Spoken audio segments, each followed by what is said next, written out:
Joining me now, Alan Dershowitz, Harvard Law Professor Emeritus, and James Carafano, 25-year U.S. Army vet and Vice President of Foreign Policy and Defense Policy Studies at Heritage. Also with us is Sarah Carter, host of the Sarah Carter Show podcast and Fox News contributor. All right, Alan, did Trump need to go to Congress and request permission to kill Soleimani?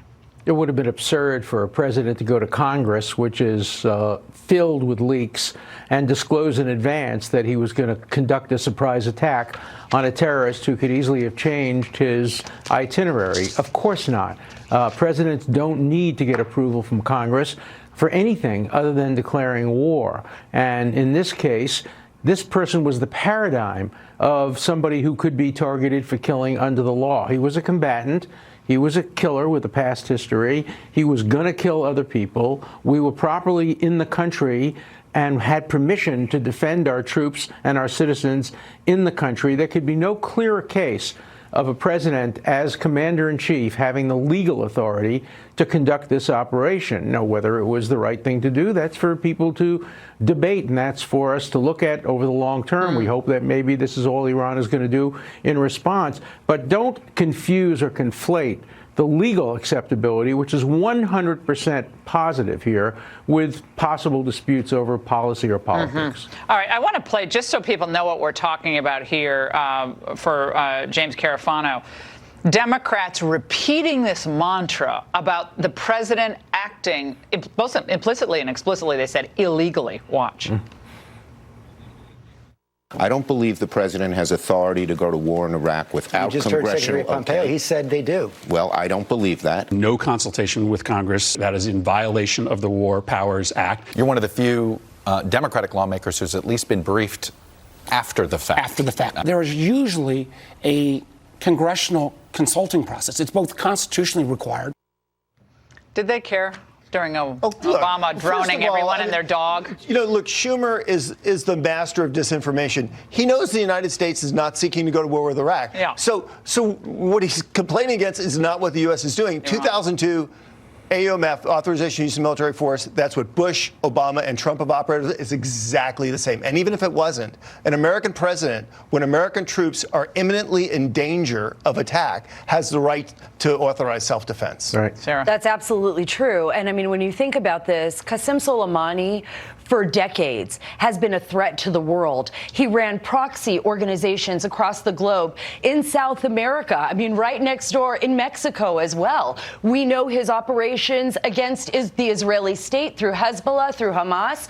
So President Trump knows this. He had the authority to do so because he was in a direct threat to the United States, to U.S. forces, to our embassy in Iraq. And by the way, a direct threat here in the United States, because Qasem Soleimani had made insinuations that he had people here in the U.S. that were prepared to attack the United States. What the president did was bold.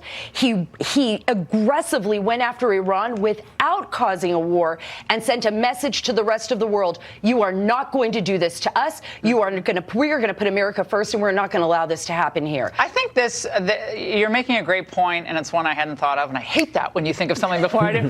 But I actually think, Alan, that's an excellent insight, that this, in an interesting way, is kind of advancing the America First policy, mantra, belief system of Donald Trump. He could have rushed to escalate tonight.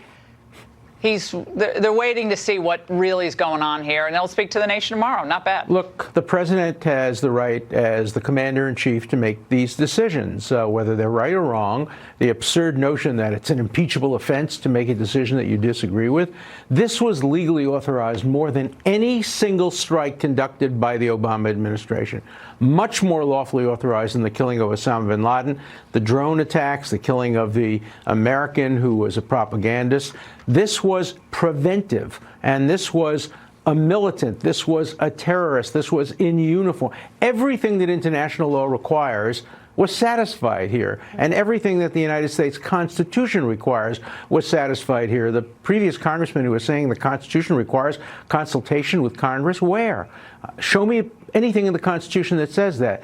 The only thing Congress has the authority to do is to fund the military and to declare war, but they have no authority to be consulted by the president, All right. who engages in a military act as commander-in-chief. I also think, again, real quick from both of you, this idea, I'm going to ask every single guest tonight, I hope, about this idea that he's using this to distract from impeachment, when I would say impeachment has been such a positive for Trump. yeah. Right. Like he wants to stay on impeachment because his numbers are going up. Actually going to get him It's reelected. a joke. This is a problem in the story. Everybody's making all about Trump. And look what this says about Iran. They just conducted a massive fireworks demonstration in the desert, Yeah, Roman risking candles. killing Iraqis, attacking Iraqi soil. Yeah. That is unbelievably 15. reckless and provocative.